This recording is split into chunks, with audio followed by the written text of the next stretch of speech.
Welcome back to the Chocolate Tree, and chapter 8 is a slow process. The process of making cacao pods into powder is done so slowly and at such a low heat that it will retain almost all of those amazing properties. But when you transform these bitter pods into a sweet delicacy by heating it up, adding dairy and sugar, it now alters what makes it good for you and limits the way that your body can receive the benefits.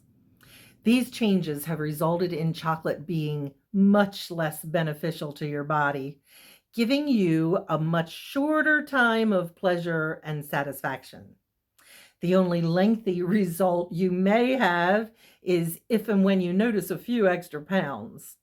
And I hate to break it to you, but even dark chocolate has dairy, and just a small amount will alter the absorption of those original and amazing properties.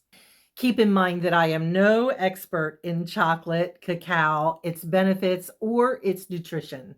God put this idea of the chocolate tree in my spirit, and I dove into it, finding it more and more revealing in a spiritual comparison. I'm sure that there are excellent companies out there that are very interested in providing you with a high quality product. And truly, I wish that I had investigated this many years ago. Food is what we put into our bodies to keep us alive, whether it's healthy or not. So, in spiritual comparison, what we allow to enter our bodies by what we listen to and what we look at can also determine growth, emotions, and thoughts. And all of it begins to slowly affect our spirit.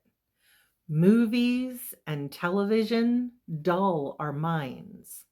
We begin to allow someone else to think for us. Influencers and marketing campaigns invade our thoughts. We become lazy thinkers, and our spirit eventually stops looking for something greater. Habitually following celebrities online and in the tabloids begins to steal the depth of what life truly is. Slowly, we become shallow. Our spirit becomes dissatisfied with what we have and who we are, developing a covetous mind and jealousy. Everything in this world that we put in front of us is attached to the spiritual realm in some way. By reading God's word, it is up to us to discern whether it's good or evil and how it will affect our relationship with God, because it will.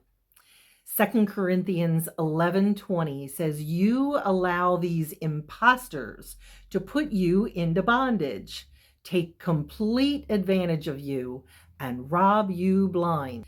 How easily you endure those who, in their arrogance, destroy your dignity or even slap you in the face." Wow. Recently, I heard a Christian actress say that she has seen people pray curses and speak spells over TV shows and movies. And even though it was her livelihood, she called the TV in her home a portal. We have no idea how dangerous something can be that we have considered to just be relaxing entertainment. In our busy life, without including God, we make decisions that we feel are harmless, and we never even consider how detrimental it could be. Just one bite can change everything slowly.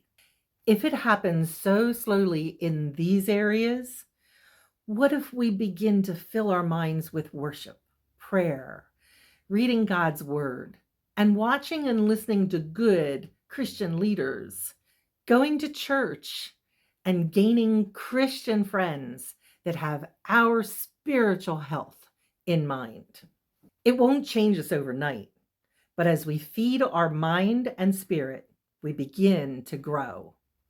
And as we grow, we develop a hunger and thirst for more. Pull that bucket out, because here's something to fill it up with.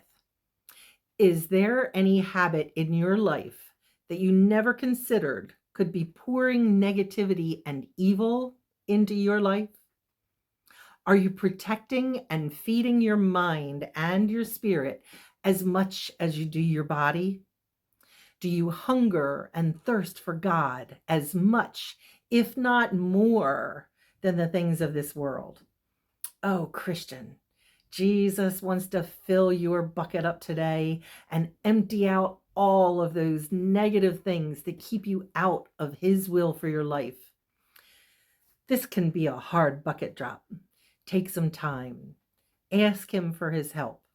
If you're like me, this one needs to be emptied quite a few times. And He's always right there with something so much better.